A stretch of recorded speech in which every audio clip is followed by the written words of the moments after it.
یا رب محمد و آل محمد صلی علی محمد و آل محمد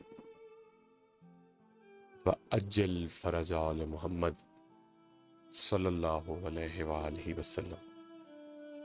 اللہم انی اجدد له فی صبیحتی یومی ھذا وما عشت من ایامی عہدا و عقدا و بیتا له فی عنوقی لا احل عنہا ولا ازل ابدا۔ سامعین گرامی قدر،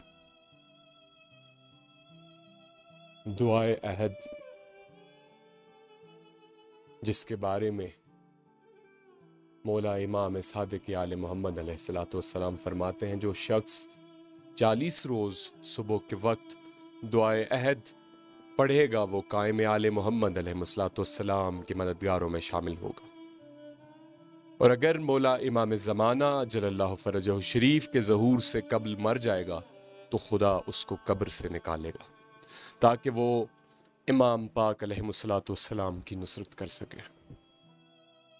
سامعین گرامی قدر، اسی دعا پاک میں اس پاک رب کریم کی بارگاہ میں التجا بھی ہے، اے معبود قرار دے مجھے ان کے مددگاروں، ان کے ساتھیوں اور ان کا دفاع کرنے والوں میں، حاجت براوری کے لیے ان کی طرف بڑھنے والوں، ان کے حکام پر عمل کرنے والوں، ان کی طرف سے دعوت دینے والوں، ان کے ارادوں کو جلد پورا کرنے والوں میں، اور ان کے روبرو شہید ہونے والوں میں قرار دے۔ اے پروردگار، اگر امام قائم علیہ السلام کے ظہور اور میرے درمیان تمہاری مقرر کردہ میری موت حائل ہو جائے، جسے تمہاری ذات نے سب کے لیے یقینی قرار دے رکھا ہے، تو پھر مجھے قبر سے اس طرح نکالنا کہ کفن میرا لباس ہو، میری تلوار بے نیام ہو، میرا نیزہ بلند ہو، دائے حق کی دعوت پر لبیک کہوں آبادیوں اور صحراؤں میں۔ سامعین، یہ وہ دعا ہے جو صادق آل محمد علیہ السلام نے قائم آل محمد علیہ السلام کی انصاروں میں شامل ہونے کے لیے، ناصرین میں شامل ہونے کے لیے تاکید فرمائی ہے، اور جو شخص اس دعا پاک کی 40 روز تک تلاوت کرے گا، مالک کریم شہنشاہ اور رب کبریاء اسے ان کے معین و مددگاروں میں شمار فرمائے گا۔ اب یہاں پر اکثر سوال یہ پیدا ہوتا ہے کہ مولا ہماری مدد کرتے ہیں اور ہم ان کی مدد کیسے کریں گے؟ سامعین، ایک حد تک یہ لوگ جو یہ سوال بلند کرتے ہیں، وہ جانے یا انجانے میں اس کا پازیٹیو یا نیگیٹو پہلو، نیتوں کا خدا واقف ہے، مولا واقف ہے، میں تو نہیں جانتا، لیکن اگر آپ کی منزل حق ہے اور اس کے راستے میں کوئی روڑے اٹکا رہا ہے تو یقیناً وہ باطل پر ہے، کیونکہ امام علیہ السلام کے مشن مقصد پاک کے رستے میں روڑے اٹکانا یا کسی قسم کی حیل و حجت کرنا یہ باطل ہونے کی دلیل ہے۔ اب لوگ یہ کہتے ہیں کہ ہم ان کی مدد کیسے کریں گے؟ تو سامعین، کربلا میں حل من ناصر ینصرنا کی صدا بلند ہوئی۔ کیا مولا ان کو اپنی مدد کے لیے بلا رہے تھے؟ کیا ملائکہ قدسیوں اور کیا جنات کے قبیلے نے، جس میں زعفر جن شامل ہیں اور یہ کربلا کی تاریخ میں لکھا ہوا ہے، اس نے لبیک نہیں کہا تھا کہ مولا آپ اگر حکم فرمائیں تو ہم ان کو نیست و نابود کر دیں؟ میرے مولا نے فرمایا نہیں، ہمارا مشن مظلومیت میں پوشیدہ ہے۔ یہ نصرت کی آواز تھی سامعین، اس مشن کی نصرت کی آواز تھی جو مشن میرے مولا نے مظلومیت میں پوشیدہ رکھا تھا، کہ ہے کوئی جو اس مشن میں نصرت کرے، اس مقصد میں ہماری نصرت کرے اور بقا پا جائے۔ سامعین، یہ تو وہ ہستیاں ہیں جو اللہ کا امر ہیں،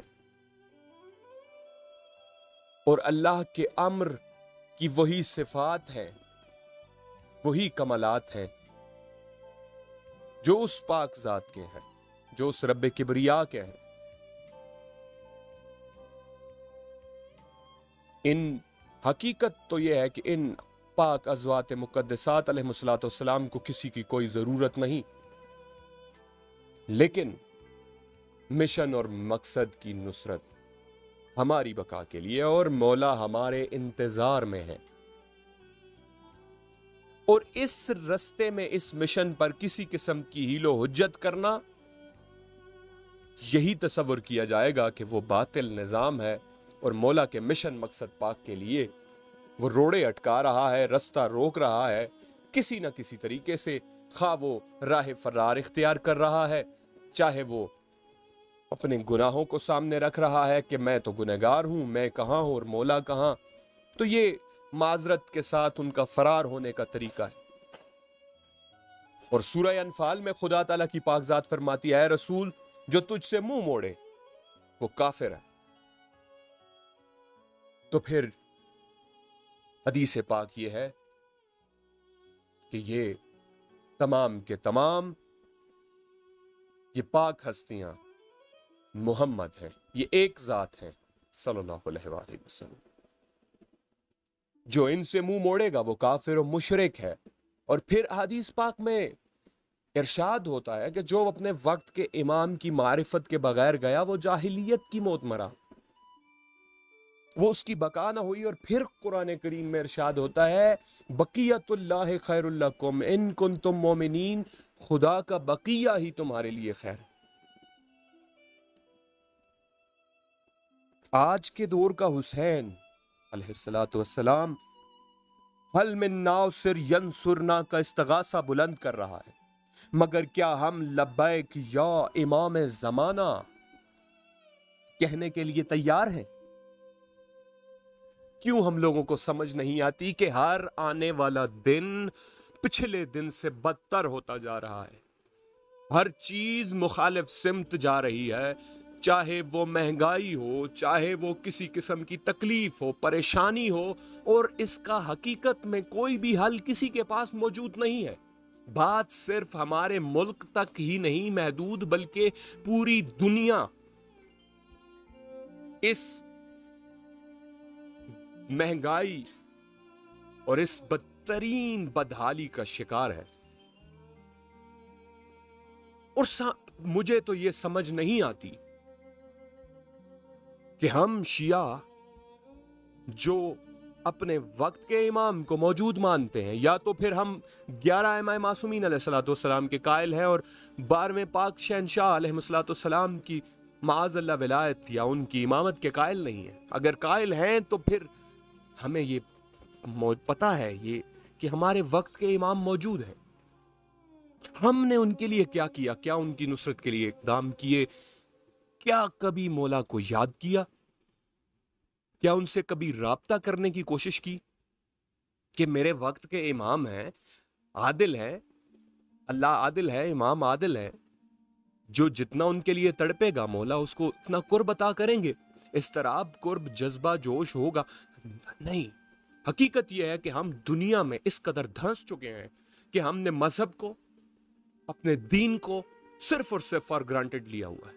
ہماری پرائورٹیز یہ پاک گھر یا یہ پاک دین نہیں ہے جس دین کے لیے قربانیاں دی گئیں، اور ہمیں یہ بات سمجھ نہیں آ رہی، کیوں ہمیں اس چیز کا احساس نہیں ہو رہا، ہم کیوں بے حس ہو چکے ہیں کہ یہ دین جو ہم تک پہنچا ہے یا جو ہمارے پاس ہے یہ قربانیوں سے پہنچا ہے۔ اور میری گفتگو یا میرا پیغام یہ صرف شیعوں تک ہے کہ ہم شیعہ ہی، صرف یہ مت سمجھیے گا کہ میں آپ لوگوں کو اس تنقید کا نشانہ بنا رہا ہوں، میں خود اس میں شامل ہوں۔ میں تو صرف کوشش کر رہا ہوں کہ کسی طرح سے کوئی پیغام، شاید کوئی بات میرے دل سے اس طرح نکل جائے کہ میرے مولا کی نصرت ہو جائے، میرے مالک کی ڈیوٹی ہو جائے، میرے مالک کے لیے میرا کام ہو جائے۔ کوئی تو لبیک کہے گا، کوئی تو خود کو اس رستے پر چلانے کی کوشش کرے گا۔ کوئی تو میرے مولا سے ربط قائم کرنے کی کوشش کرے گا. زیادہ مشکل تو نہیں ہے.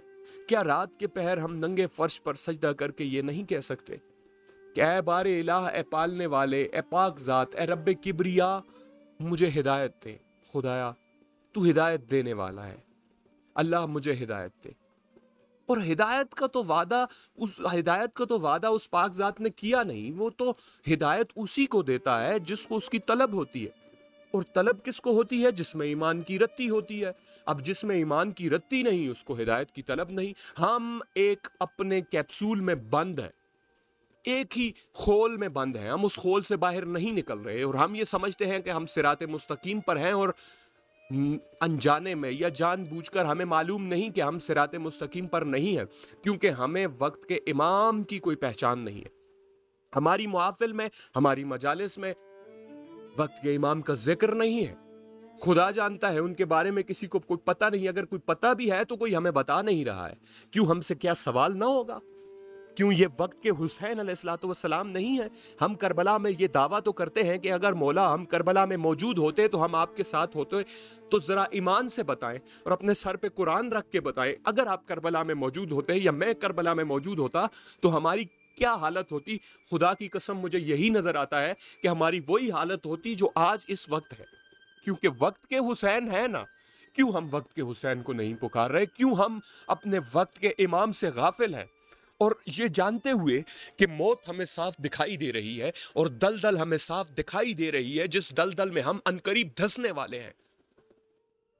کیا یہ اکنامک کنڈیشنز، یہ انفلیشن، یہ مہنگائی، یہ کمر توڑ مہنگائی، یہ حالات، یہ ظلم و بربریت کیا ہمیں نظر نہیں آ رہی؟ یہ عریانیت ہمیں نظر نہیں آ رہی؟ اور مولا کا فرمان ہے ایک ایسا وقت آئے گا کہ جو لوگ صبح کو مومن ہوں گے رات کو کافر ہوں گے، اور رات کو مومن ہوں گے تو صبح کو کافر ہوں گے. کیا وہ وقت نہیں آ گیا؟ کیا یہ وہ وقت نہیں ہے؟ کیا ابھی بھی ہمیں سمجھ نہیں آ رہی کہ ہم اپنے مسیحا کو پکاریں، ہم اپنے مددگار کو پکاریں اور ان سے ربط رکھیں، کیونکہ انہی کا ساتھ، انہی کا قرب ہمارے لیے بقا ہے. اور پھر تو ایک ہوتا ہے نا کہ حکومت کوئی آئے گی، اس نے پتہ نہیں اس نے جیتنا ہے نہیں جیتنا، جیسے عام حالات میں ہوتا ہے. ابھی نزدیک دور ہے، الیکشنز آنے والے ہیں، کسی کو کوئی کنفرم نہیں ہے کون سی پارٹی جیتے گی، کون سی پارٹی ہارے گی. لیکن یہ سلطنت حکومت الہیہ، سلطنت شہنشاہ زمانہ علیہ الصلوۃ والسلام کا قیام تو حتمی ہے. اس نے تو قائم ہونا ہے. یہ تو کسی بھی جگہ پہ یہ بات چھپی ہوئی نہیں ہے. اس کو حالانکہ شیعہ تو شیعہ اس کو تمام مذاہب مان رہے ہیں. ہندو ہیں تو وہ کلکی اوتار کا انتظار کر رہے ہیں کہ وہ آئیں گے اور حکومت قائم کریں گے اور پاپیوں کا صرف ناش کریں گے. یہ مطلب گناہگاروں کا وہ سر توڑیں گے، گناہگاروں کی وہ گردنیں اڑائیں گے اور وہ قیام فرمائیں گے. اور مسلمانوں میں تو یہ متفقہ علیہ ہے. ہر ایک جماعت کا، ہر ایک فرقے کا اس بات پر اجتماع ہے کہ ایک پاک ہستی نے آنا ہے. وہ پاک ہستی شہنشاہ زمانہ علیہ الصلوۃ والسلام ہمارے وقت کے امام ہیں، ہمارے وقت کے امام ہیں. اور ہم سے ہمارے وقت کے امام کے بارے میں سوال کیا جائے گا کہ ہمارا ان کے ساتھ سلوک کیسا تھا اور ہم نے اپنے وقت کے امام کے لیے کیا کیا. کیا ہم نے کبھی ان سے رابطہ رکھنے کی کوشش کی؟ تو سوائے اس بس ہمارے پاس راہ فرار اختیار کرنے کے علاوہ اور کوئی جواب موجود نہیں ہوتا. اور طرح طرح کے ہیلے، حجت، بہانے تلاش کرتے ہیں اور کبھی تو پوچھتے ہیں کہ ہم ان سے رابطہ کیسے کریں، ہم ان سے محبت کیسے کریں. کیوں آپ کبھی کسی سے محبت ہوئی ہے تو آپ کبھی کسی سے پوچھ کے محبت کرتے ہیں؟ یا محبت کرنے کا کوئی طریقہ ہے کہ ہم اپنے کسی سے محبت کر رہے ہیں تو اس کے لیے کیا طریقہ ہے؟ ان کا ذکر، ہر دم ان کا ذکر. ان کی سوچ نہیں ہو رہی تو ان کی سوچ کو اپنے اوپر سوار کر لیں نا، سوچ لیں. اور خدا کی قسم اللہ گواہ ہے کہ مالک شہنشاہ امام زمانہ علیہ الصلوۃ والسلام ہمیں ہر لمحہ دیکھ رہے ہیں. اگر اس بات کا یقین نہیں تو مولا فرماتے ہیں کہ مولا کا فرمان ہے اگر ایک لمحے کو بھی ہم تم سے اپنی نظریں ہٹا لیں تو یہ لوگ تمہیں چیر پھاڑ کر کھا جائے. اور مجھے بتائیے کون سی حکومت، کون سا ایسا شخص ہمارے حق میں ہے؟ کوئی ہمارے حق میں نہیں.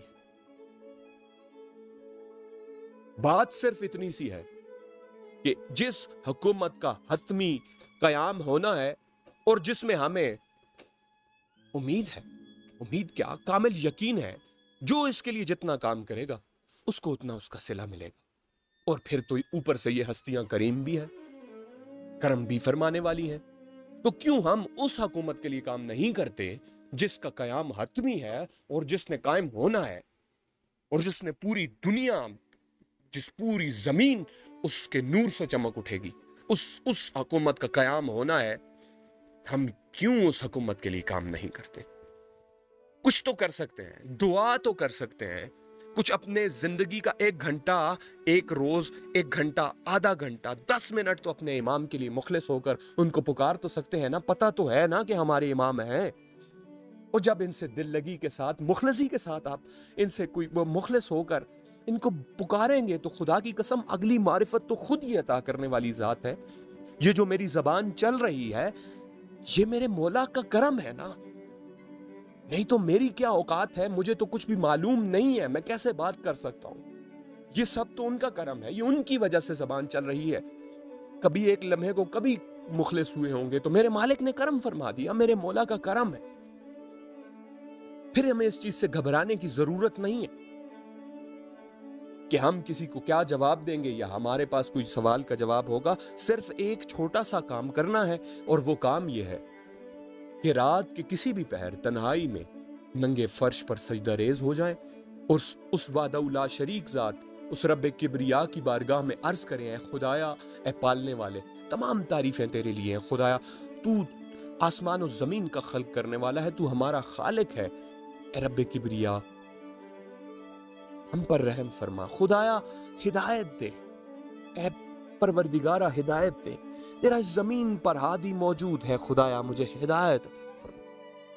اور پھر یقیناً وہ ذات سننے والی ہے, سمیع البصیر ہے, وہ ذات ہدایت ضرور دے گی. اور سامعین گرامی قدر بات کرنے لگوں تو بہت لمبی ہے, لیکن میں یہ چاہتا ہوں کہ یہ پیغام زیادہ لمبا نہ ہو تاکہ بور نہ ہو جائے. جو مقصد کی بات ہے وہ آپ تک پہنچے. نہیں تو اتنا دل چاہتا ہے کہ کئی باتیں کھول کر بیان کی جائے جو مولا عطا کر رہے ہیں اور آپ سے بیان کی جائے. خدارا خدارا خدارا حالات کو سمجھیں. خدارا یہ اپنے اس ماحول کو آبزرو کریں, اس انوائرمنٹ کو دیکھیں کہ یہ ماحول کس طرف جا رہا ہے, اکنامک کنڈیشنز کیا ہیں, دنیا میں کیا ہو رہا ہے. آپ کو صاف سمجھ آ جائے گا کہ ہم ایک دل میں پھنسنے جا رہے ہیں اور بہت قریب ہیں ہم اس چیز کے. اور یہ تو دل مانتا ہے, دل گواہی دے رہا ہے, خدا کی قسم یہ دل گواہی دے رہا ہے کہ وہ وقت انتہائی قریب ہے. انشاءاللہ وہ وقت بہت قریب ہے جب میرے مالک زمانہ علیہ الصلوۃ والسلام نے ظہور کرنا ہے. تو سامعین, حکومت حقہ کا قیام حتمی ہے, حکومت الہیہ کا قیام حتمی ہے, سلطنت امام زمانہ علیہ الصلوۃ والسلام کا قیام حتمی ہے. یہ ہونا ہے, دیر سویر یہ ہونا ہے. تو کیوں نہ ہم اس نظام کے لیے کام کریں, اس حکومت کے لیے کام کریں, کوئی پیغام پہنچائیں, کسی کو مولا کی بات بتائیں, مولا کا ذکر اپنی محافل میں عام کریں, کیونکہ وہ ہمارے وقت کے امام ہیں. ہم اپنے وقت کے امام کا ذکر اپنی محافل میں بیان کریں. شاید کسی کا دل موم ہو جائے اور میرے مولا کی نصرت ہو جائے اور بقا ہو جائے. کیوں نہیں چاہیں گے کہ ایک لمحے کو سوچے کہ مر جانا ہے, ذرا ایک لمحے کو, بلکہ آج ہی یہ کام کیجئے گا کہ جب بستر پہ لیٹ جائیں اپنی آنکھیں بند کریں. یہ عمل کرنے سے آپ مر نہیں جائیں گے. یہ عمل کریں, ذرا سوچیں ایک لمحے کو کہ میں مر جاؤں, میں مر گیا ہوں. تصور لائیں کہ مجھے غسل دیا جا رہا ہے, میں قبر میں چلا گیا ہوں, یہ ہو گیا. آپ مجھے بتائیے, وہ جو کیفیت آپ کی ہوگی نا اس وقت, وہ آپ کو آپ کی ہر چیز کا جواب دے دے گی کہ ہم کر کیا رہے ہیں. کبھی گاڑیوں کے پیچھے, کبھی گھروں کے پیچھے, کبھی دنیاوی معاملات میں, صبح سے لے کر شام تک ہمارے پاس ایک لمحہ, ایک وقت نہیں ہے کہ ہم اپنے مولا کو یاد کر لیں. ہمیں تو یہ احساس بھی نہیں ہے کہ ہمارے مولا موجود ہیں, اور ہمیں یہ احساس نہیں ہے اور ہمیں یہ معلوم نہیں ہے کہ ہمارے مولا کس حالت میں, وہ کس تنہائی میں ہے. اور پھر بھی ہمارے لیے دعا گو ہیں. جو عزاداری, جو یہ کربلا کا واقعہ اور کربلا کا درد سن کر ہم عزادار روتے ہیں, صرف سن کر نا, کہ ہم نے سنا اور ہم رو رہے ہیں اور اپنے آپے سے باہر ہو جاتے ہیں, وہ ہستی جو اس کو دیکھ رہی ہے اور جس نے اس درد کا مشاہدہ کیا ہے اس پہ کیا گزر رہی ہوگی، وہ کس قدر اضطراب میں ہوگی۔ اللہم صلی علی محمد و آل محمد وعجل فرج آل محمد۔